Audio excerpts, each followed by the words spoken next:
धार्मिक शास्त्रों के अनुसार भीष्म पितामह 6 महीने तक बाणों की शैया पर लेटे थे। शैया पर लेटे लेटे वे सोच रहे थे कि मैंने कौन सा पाप किया है जो मुझे इतने कष्ट सहन करने पड़ रहे हैं। भगवान श्री कृष्ण ने तब उन्हें उनके उस पाप के बारे में बताया था जिसके कारण उन्हें यह कष्ट झेलना पड़ा। दोस्तों, आइए जानते हैं भीष्म पितामह से जुड़ी खास बातें।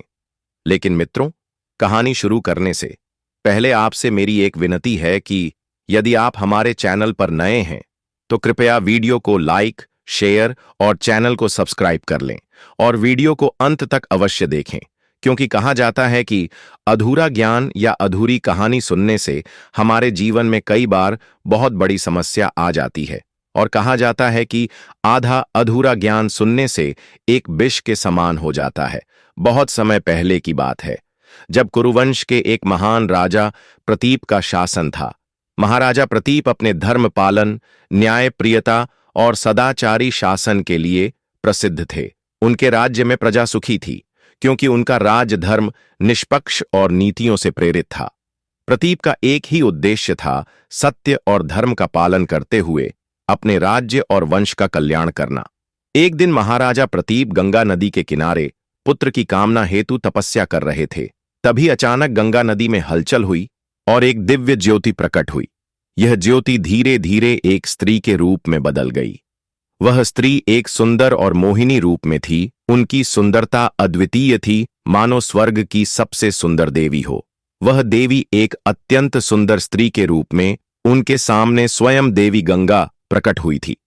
महाराजा प्रतीप ने जब अपनी आंखें खोलीं तो वह देवी गंगा की मोहिनी छवि को देखकर स्तब्ध हो गए और गंगा भी उनके तप रूप और सौंदर्य पर मोहित होकर उनकी दाहिनी जंघा पर आकर बैठ गई और कहने लगी, राजन, मैं आपसे विवाह करना चाहती हूं। मैं जैन ऋषि की पुत्री गंगा हूं। महाराजा प्रतीप, जो धर्म और मर्यादा के गहरे अनुयायी थे, उन्होंने बड़ी विनम्रता से गंगा का प्रस्ताव ठुकरा दिया और उन्होंने कहा कि वह एक धर्म राजा है। राजा प्रतीप ने कहा, गंगे, तुम मेरी दाहिनी जंघा पर बैठी हो, जबकि पत्नी को बायां जंघा पर होना चाहिए। दाहिनी जंघा तो पुत्र का प्रतीक है। मैं तुम्हें अपने पुत्र वधू के रूप में स्वीकार कर सकता हूं। गंगा उनकी निष्ठा और धर्मनिष्ठा से प्रभावित हो गई और सहमत हो गई कि वह उनके पुत्र की पत्नी बनेंगी और वहां से चली गई। समय बीतने के साथ महाराजा प्रतीप के यहां एक पुत्र का जन्म हुआ जिसका नाम शांतन रखा गया। शांतन बाल्यकाल से ही अत्यंत प्रतिभाशाली, तेजस्वी और धर्मात्मा थे। वह अपने पिता के गुणों को अपनाकर बड़े हुए और कुरुवंश के भविष्य के राजा बनने के योग्य सिद्ध होने लगे। जब शांतनु युवा हुए, एक दिन वह शिकार पर गए। गंगा नदी के किनारे चलते चलते उनकी दृष्टि अचानक एक अद्भुत रूप स्त्री पर पड़ी। वह देवी गंगा थी जो अपने पूर्व वचन के अनुसार शांतन से मिलने आई थी। शांतन गंगा की सुंदरता पर मुग्ध हो गए और उनके प्रति प्रेम भाव से भर गए और उन्होंने गंगा से अपना प्रेम प्रकट किया और विवाह का प्रस्ताव रखा। गंगा ने शांतनु का प्रेम स्वीकार कर लिया, परंतु उन्होंने एक शर्त रखी। उन्होंने कहा, मैं तुमसे विवाह करूंगी, परंतु एक शर्त है, तुम मेरे किसी भी कार्य में हस्तक्षेप नहीं करोगे, मुझसे कोई प्रश्न नहीं करोगे। अगर तुमने मेरे कार्यों पर प्रश्न किया तो मैं तुम्हें छोड़कर चली जाऊंगी। शांतनु गंगा के प्रति इतना प्रेम करते थे कि उन्होंने बिना सोचे समझे यह शर्त स्वीकार कर ली और दोनों का विवाह हो गया। दोस्तों, अब हम बात करते हैं कि भीष्म पितामह कौन था और भीष्म पितामह पूर्व जन्म में क्या था। दोस्तों, कुछ समय बाद गंगा ने एक एक करके 7 पुत्रों को जन्म दिया, लेकिन प्रत्येक बार वह अपने पुत्र को जन्म के तुरंत बाद गंगा नदी में बहा देती थी। शांतनु यह सब देखकर विचलित होते थे, पर शर्त की याद आते ही वह चुप हो जाते थे। लेकिन 8वें पुत्र के जन्म पर शांतन का धैर्य टूट गया। उन्होंने गंगा को रोका और क्रोध में आकर पूछा, तुम मेरे सभी पुत्रों को नदी में क्यों बहा देती हो? क्या यह कोई माता का कर्तव्य है? गंगा ने शांतन की ओर देखा और कहा, राजन, आपने मेरा नियम तोड़ा है, इसलिए अब मैं आपको छोड़कर चली जाऊंगी। परंतु आपके प्रश्न का उत्तर देने के बाद गंगा ने कहा, यह सभी पुत्र पूर्व जन्म में वसुदेवता थे। यह 8 वसुदेवताओं का एक समूह था जो जल, आकाश और पृथ्वी जैसे प्राकृतिक तत्वों का प्रतिनिधित्व करते थे।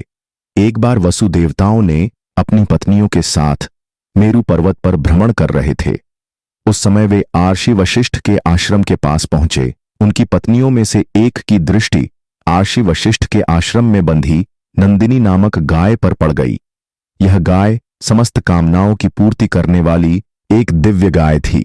आर्षि वशिष्ठ की दिव्य गाय नंदिनी को देखकर लालच आ गया और उसने अपने पति वसु को उस गाय को चुराने के लिए कहा। सभी वसु देवताओं ने मिलकर नंदिनी गाय को चुरा लिया। वसु को उस समय इस बात का ध्यान भी नहीं रहा कि वशिष्ठ ऋषि बड़े तपस्वी हैं और वे हमें श्राप भी दे सकते हैं। जब महर्षि वशिष्ठ अपने आश्रम आए तो उन्होंने दिव्य दृष्टि से सारी बातें जान ली। वसु के इस कार्य से क्रोधित होकर ऋषि ने उन्हें मनुष्य योनि में जन्म लेने का श्राप दे दिया। वसु को जब यह बात पता चली तो वे आर्षि वशिष्ठ से क्षमा मांगने आए। तब आर्षि ने कहा कि बाकी सभी वसु को तो शीघ्र ही मनुष्य योनि से मुक्ति मिल जाएगी, लेकिन एक वसु को अपने कर्म भोगने के लिए बहुत दिनों तक पृथ्वी लोक में रहना पड़ेगा। फिर गंगा ने कहा, राजन, वे 8 वसु ही हमारे 8 पुत्र हैं। गंगा ने शांतन की ओर देखा और कहा, राजन, यह वसु का मुक्ति का यही उपाय था कि उन्हें शीघ्र उनके असली रूप में वापस भेजा जाए। अब मेरा कर्तव्य पूरा हो गया है। और गंगा ने कहा, यह 8वां पुत्र जीवित रहेगा। यह तुम्हारा पुत्र भीष्म होगा, जो कुरुवंश की रक्षा करेगा और इतिहास में एक महान योद्धा के रूप में जाना जाएगा। दोस्तों, अब बात करते हैं कि ऐसा कौन सा पाप किया था कि जिसके कारण भीष्म पितामह को 6 महीने तक वाण की शैया पर लेटना पड़ा। दोस्तों, 6 महीने तक भीष्म वाण की शैया पर लेटे थे। इस दौरान जब भगवान कृष्ण जब भीष्म के पास आए तो उन्होंने पूछा, मैंने ऐसे कौन से पाप किए हैं कि वाण की शैया पर लेटा हूं पर प्राण नहीं निकल रहे हैं। भगवान कृष्ण ने कहा कि आप अपने पुराने जन्मों को याद करो और सोचो कि आपने कौन सा पाप किया है। भीष्म बहुत ज्ञानी थे। उन्होंने कृष्ण से कहा कि मैंने अपने पिछले जन्म में रति भर भी पाप नहीं किया है। कृष्ण ने उन्हें बताते हुए कहा कि पिछले जन्म में जब आप राजकुमार थे और घोड़े पर सवार होकर कहीं जा रहे थे, उसी दौरान आपने एक नाग को जमीन से उठाकर फेंक दिया, लेकिन वे नाग जाकर कांटों पर गिर गया था और उस नाग का 6 माह तक उसके प्राण नहीं निकले थे। उसी कर्म का फल है जो आप 6 महीने तक बाणों की शैया पर लेटे हैं। मित्रों, इस कहानी से हमें यह शिक्षा मिलती है कि कर्मों का फल अवश्य मिलता है। भीष्म पितामह जैसे महाज्ञानी और महाबली व्यक्ति को भी अपने पिछले कर्मों का दंड भुगतना पड़ा। इसलिए हमें अपने हर कार्य को सोच समझकर करना चाहिए ताकि भविष्य में हमें किसी भी प्रकार की पीड़ा न सहनी पड़े।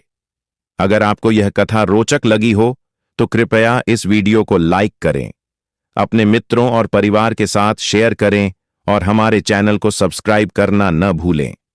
आपके समर्थन से हमें और भी बेहतरीन धार्मिक और ऐतिहासिक कहानियां लाने की प्रेरणा मिलती है। धन्यवाद।